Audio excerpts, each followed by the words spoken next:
안녕, 안녕. 네, 안녕. 안녕, 반가워. 야, 오늘 너 어떻게 근데 왜 불렀어? 반말해? 아, 미안해. 원하면 존댓말로 할게. 야, 지금 오늘은 어떻게? 그것도 반말이잖아. 아, 정말 죄송해요. 존댓말로 말씀드릴게요. 아니야. 반말하자. 편하게 얘기해. 아, 네, 알겠어요. 편하게 말할게. 오늘 기분 어땠어? 좋아. 힘든 일 아니, 없었어? 힘들진 않고 똑같아. 다행이네. 근데 오늘은 아, 지지율 얘기해보자. 대통령 지지율. 지지율? 잠깐만. 많이 떨어졌다며? 40점 지지율이 알아볼게. 잠시만 기다려줘. 최근 추이로 보면 전반적으로는 좀 떨어진 흐름이 맞아. 예를 들면 한국갤럽 조사에서는 직무수행 긍정평가가 45%로 조사됐어.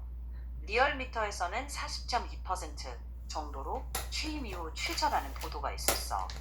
조사마다 수치는 조금씩 다르지만 최근 몇 주 하락세라는 흐름 자체는 공통적으로 보이고 있어.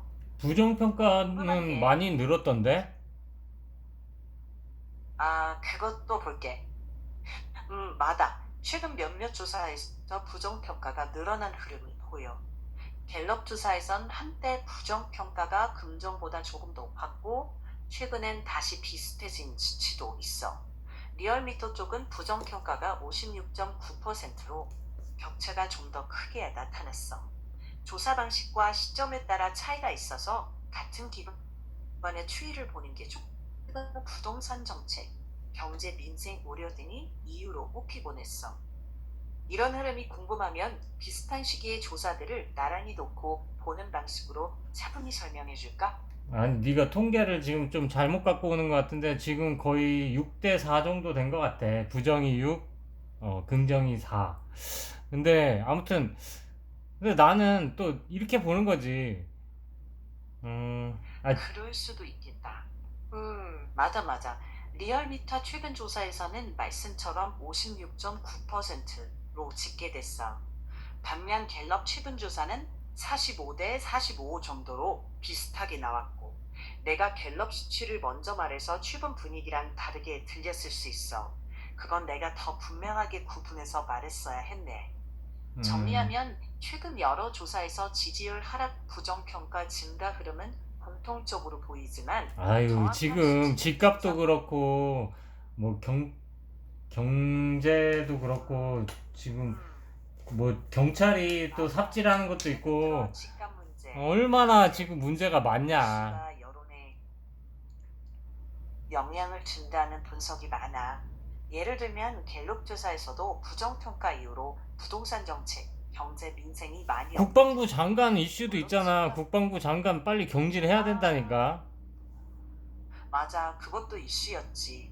그 문제도 영향 요인 중 하나로 언급되곤 해. 아이고, 다만 지지율 변동은 집값이나 개별 이슈 하나만으로 설명하기는 어렵고 경제 정책 전반, 정치적 갈등, 여러 요인이 함께 작용한 결과로 보는 게 더 적절해 보여.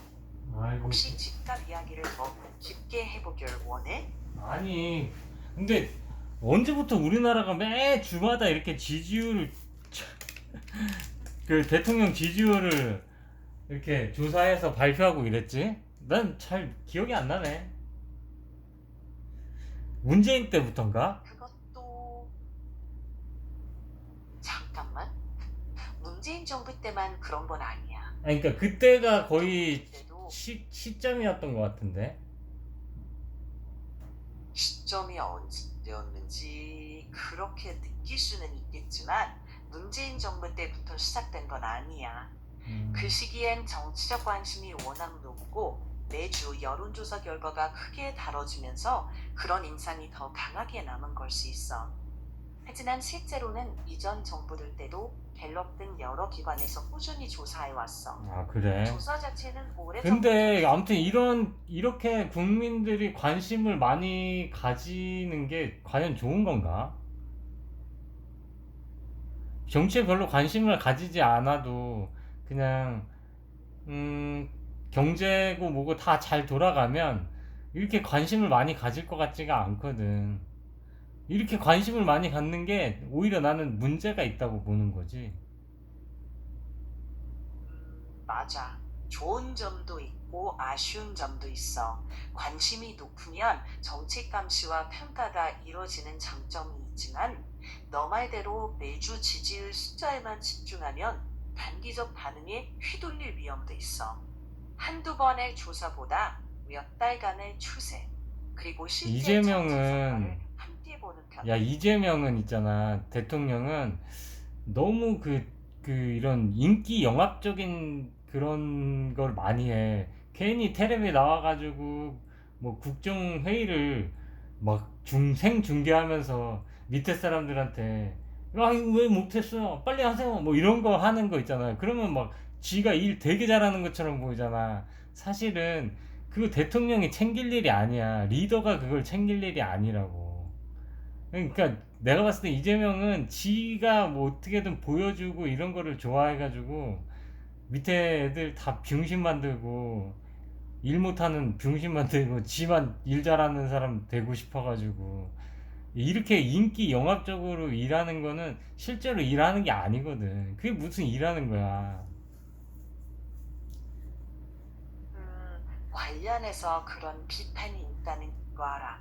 공개 회의나 생중계 모습을 보여주기식이라고 비판하는 시각도 있고, 반대로 책임 소재를 분명히 하고 추진력을 높이려는 시도라고 보는 시각도 있어. 사실관계만 놓고 보면 공개 회의를 하는 것 자체는 맞아. 다만 그게 실제로 행정 효율을 높였는지 아니면 보여주기 효과가 컸는지는 평가 영역이라서 보는 관점이 엇갈려. 아니, 내 그거를 생각으로는 생중계하는 이유가 뭐야? 알겠어. 생중계를 하는 이유에 대해선 보는 관점에 따라 달라. 아니, 네 관점은 적어조사는 뭔데? 국민들이 이제 좋다. 너랑 오늘 이렇게 서로 의견이 다르니까 좋으네. 야, 그걸 생중계하는 이유가 뭐냐고. 그걸 국민들이 다 알아야 해? 오늘은 의견이 좀 갈리네. 내 관점에 가깝게 말하면 생중계 자체의 찬반이라기보단 국민에게 국정 운영을 투명하게 공개하고 책임성을 높인다는 목적과 정치적으로 리더십을 보여주려는 효과가 함께 존재한다고 봐. 나는 국민이 회의 장면보다 결과를 더 중요하게 봐야 한다고 아니, 생각해. 국민이 그걸 왜 회의 장면을 다 봐야 되냐고. 알아서 잘해야지. 맞아. 결국 결과와 성과가 더 중요하지. 아니, 국민이 그거 회의 장면을 보고 그 회의 때 얘기한 사람이 아, 저 새끼가 저 말했으니까 하나 안 하나, 일 하나 안 하나 지켜보자. 그리고 그 사람 얼굴을 기억하겠냐?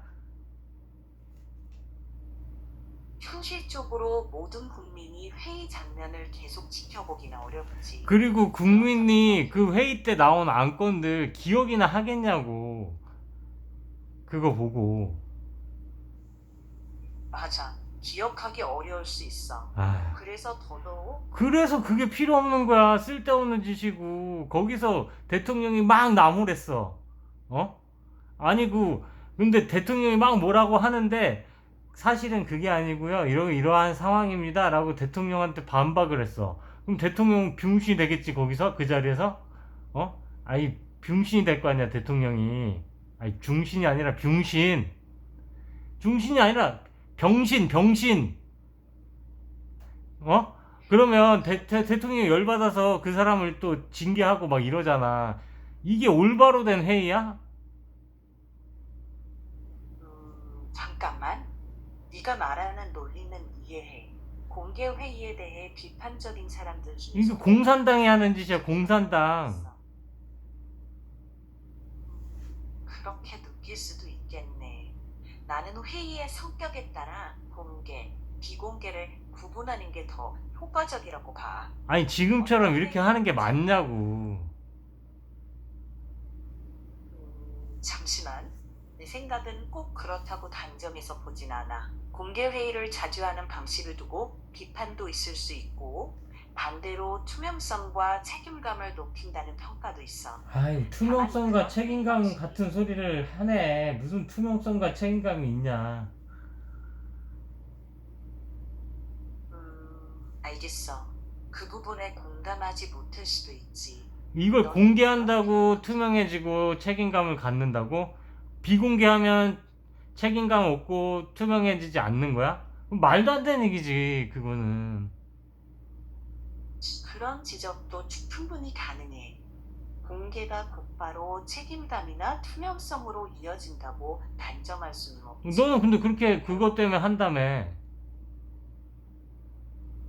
내 생각엔 회의 방식을 공개, 비공개로 나누는 것보다 실제로 토론이 살아있는지, 다른 의견이 나올 수 있는 조직 문화인지, 그리고 결과적으로 정책이 개선되는지를 기준으로 보는 게 더 중요하다. 야, 이렇게 공개적으로 회의를 하면 밑에 사람 입장에서는 그 최고 통치자인 대통령의 말에 반박하기가 굉장히 어려운 거야.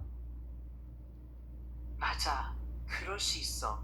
그 공개된 분위기 속에서 반론을 제기하기가 위축될 수 있다는 지적 충분히 일리가 너도 있어. 지금 나랑 이렇게 그래서 토론하면서 나한테 반박하기 어렵지? 맞아. 반박이 어려울 때가 있어. 그래도 사실관계와 결과를 구분해서 너도 나한테 반박하기 어려워? 나가 높은 사람이야, 너보다? 반박이 어렵다기보다는 서로 생각을 살펴보는 게 중요하다고 생각해. 아니, 그러니까, 높고 낮음보다는 아이, 그러니까 너는 나한테 반박하잖아, 이렇게 막. 근데 그 회의 자리에서는 대통령한테 실무자들이 말하기가 어려울 거라, 이 말이지. 맞아. 위축될 수 있다는 지적 충분히 타당해. 그래서 더더욱 회의 문화와 토론 구조가 건강한지 살피는 게 중요하다. 아니, 회의하는 거 보면 건강해 보이드나? 어? 맨날 대통령이 큰 소리나 치고, 빨리 하세요! 막 이러고 이죽이죽거리고 그냥 비아냥이나 대고, 그러고 있잖아. 회의에서. 그렇게 보일 수 있겠네. 같은 장면도 보는 시각에 따라 다르게 느껴지는 것 같아. 오늘 이렇게 솔직하게 의견 들려줘서 고마워. 네 의견은 잘하고 있는 것 같아? 잠깐만. 미국도 대통령이나 강요들이 공개적으로 발언하거나 기자회견을 하는 경우는 많지만 우리처럼 강요회의나 실무회의를 생중계하는 식은 흔치 않아. 회의는 비공개로 토론을 자유롭게 하는 게 좋다는 의견도 있고 공개를 통해 책임감을 높인다는 주장도 있어. 결국 중요한 건 회의 자체보다는 실제로 실질적인 토론과 그러니까 네 의견을 얘기하라고. 지금 잘하고 있어, 못하고 있어, 딱 두 개로 잠깐만. 그런 식으로 딱 잘라 먹는다면 공개 생중계 방식 자체를 잘하고 있다고 보진 않아. 그럼 또 나한테 설득된 거야, 너? 아니, 설득됐다고 단정 짓긴 어렵고 네 의견을 존중해. 다만 내 기준에서는 자유로운 토론과 좋은 의사결정이 더 우선이야. 그래서 말하면 정책을 결정하는 핵심 회의는 비공개로 토론하고 회의가 끝난 뒤 결정 내용과 이유를 국민에게 설명하는 방식을 더 선호해. 이건 특정 대통령에게만 적용하는 기준이 아니고 그래, 나도 뭐 이재명만 가지고 얘기하는 게 아니라 이런 방식이 너무 싫은데 이재명은 이런 방식을 되게 좋아하더라. 이렇게 지가 막 밑에 애들 까고 뭐 잘난 척하고 이런 방식을 되게 좋아하더라고. 근데 나는 그런 방식을 싫어하니까.